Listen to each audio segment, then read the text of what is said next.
marquée par plusieurs dynamiques fondamentales qui se développent en parallèle. Et deux, cela a été rappelé, le débat national impulsé par le discours de Sa Majesté le roi Mohamed VI.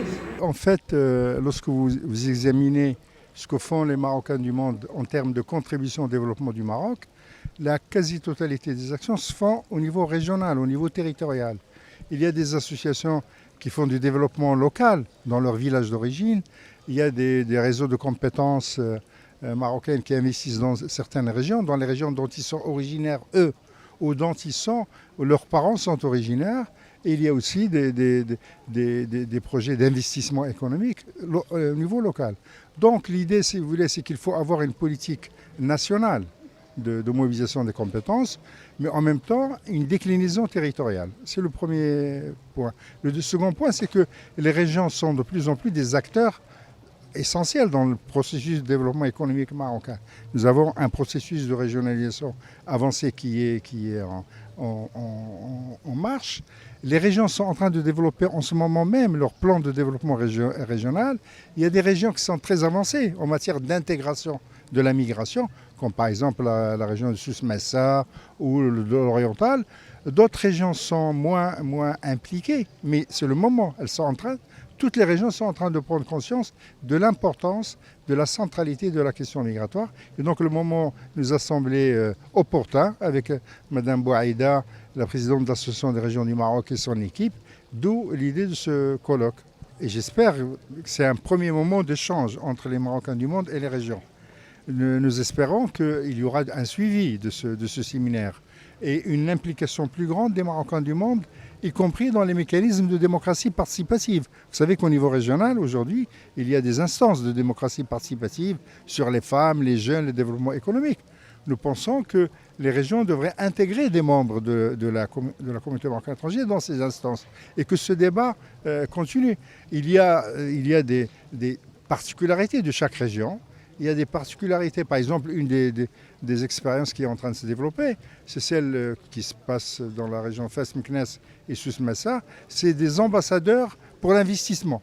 C'est-à-dire le repérage de Marocains du monde issus de ces régions qui deviennent des sortes d'ambassadeurs de leur région pour capter les investissements directs étrangers. جمعية جهات المغرب هي مؤسسة منتخبة كتجمع جميع جهات المغرب، وهي أيضا كغيرها من المؤسسات تهتم كثيرا بمغاربتنا بالخارج. كما تعلمون اليوم يعني لدينا كفاءات عليا نفتخر بها عبر العالم، واللي لعبات واللي كتلعب ادوار كبرى في مغربنا الجديد. صاحب الجلاله نصره الله كيعبر عليها في كل مناسبه وعدد من الخطابات اللي تعبر على هذا الدور الكبير والفعال اللي كتلعبوا هذه الفئه من المجتمع. وايضا تيطالب منا كاملين كمسؤولين سياسيين باش يكون هناك تفكير حول الإطار المؤسساتي والسياسي والاستراتيجي اللي يمكن يعني ترسخ فيه هذه العلاقة ما بين الكفاءات المغربية بالخارج والتنمية المجالية والترابية. تعلمون أيضا أن الجهات اليوم بحكم الجهوية المتقدمة، بحكم الدستور، بحكم القوانين التنظيمية كتلعب دور كبير في التنمية المجالية، وعندها أيضا يعني اختصاص أساسي وهو طرح مخططات جهوية للتنمية وكذلك طرح رؤية وجذب الاستثمار والنهوض بالاقتصاد داخل المجال الترابي. وبالتالي نحن في أمس الحاجة لهذه الفئة لأن عندها أفكار، عندها كفاءات، عندها أيضا شبكات اللي يمكننا نستثمروها من أجل الدفع والنهوض بهذه التنمية اللي كنسميوها التنمية المجالية. كل جهة على حدة عندها علاقات كبرى مع مغاربتنا في الخارج اللي كينتموا لهذه الجهة، وتنعرفوا بأن مغاربة الخارج عندهم أيضا حنين ويعني واحد النوع من الربط القوي عائلي، وصل قوي عائلي مع أفراد العائلة إلى غير ذلك. Je souhaiterais féliciter le CCME, l'Association des régions, pour l'organisation de cette rencontre dans le cadre de cette thématique. Donc le rôle des régions dans la contribution des Marocains du monde, qui est une thématique essentielle. Aujourd'hui, nous nous inscrivons dans une nouvelle dynamique Et si on s'inscrit dans le cadre de la loi organique de 2015 et dans les nouvelles prérogatives des régions qui sont des chefs de file, des leviers, des moteurs du développement économique et social des régions, il faut aujourd'hui approfondir les sujets, aller beaucoup plus loin. Nous avons un discours royal qui a installé une vision forte. Il faut revoir et accélérer les méthodes de travail. Il faut aller plus loin, plus en détail dans la manière de susciter des idées, des projets et faciliter l'acte d'entreprendre pour nos Marocains résidents du monde. Nous savons que les transferts sont très importants sur le plan monétaire, mais que les investissements ne représentent que 10% de cette contribution monétaire. Donc nous devons absolument développer et améliorer le cadre de l'investissement, l'accompagnement des acteurs économiques et des investisseurs. Donc la CGEM, bien sûr, est très attachée à cette question à travers sa commission de la 13e région et également à travers son groupe parlementaire pour aller plus loin sur ces sujets. Maintenant, c'est devenu complètement l'affaire de l'État et les émigrés continuent à travailler on travaille avec eux pour investir maintenant, pour apporter des compétences, etc.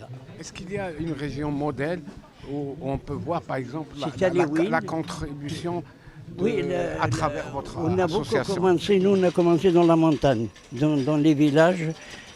On a commencé dans les villages du Taléouine, dans le Haut-Atlas et l'Anti-Atlas.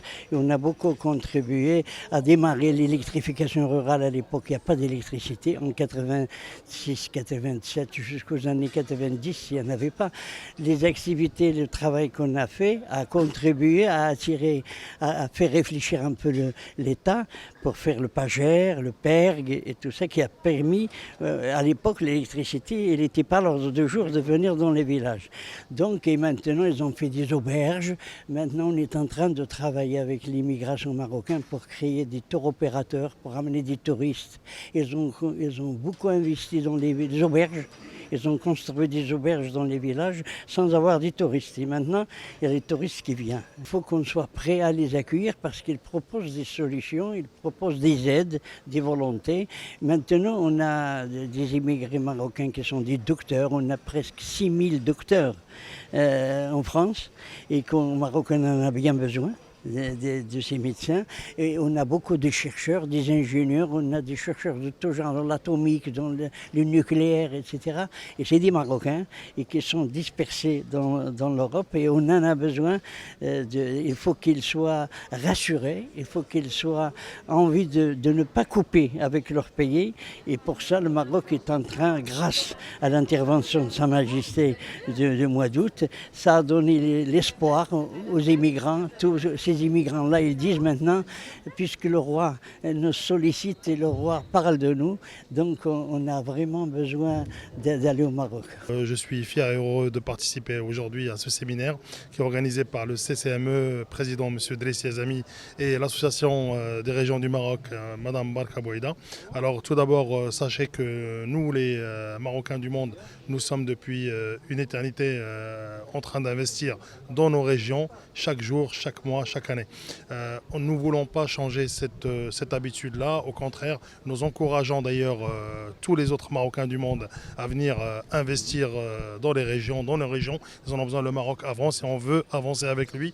Et nous voulons aussi inculquer à nos enfants la même chose que nous faisons pour les futurs transferts. J'attends de la part du gouvernement d'avoir une entité pleine et entière afin de nous laisser nous exprimer plus en profondeur sur tout ce qui se passe, tous les problèmes. Dans l'hôtellerie, à prendre les dispositions nécessaires afin d'accueillir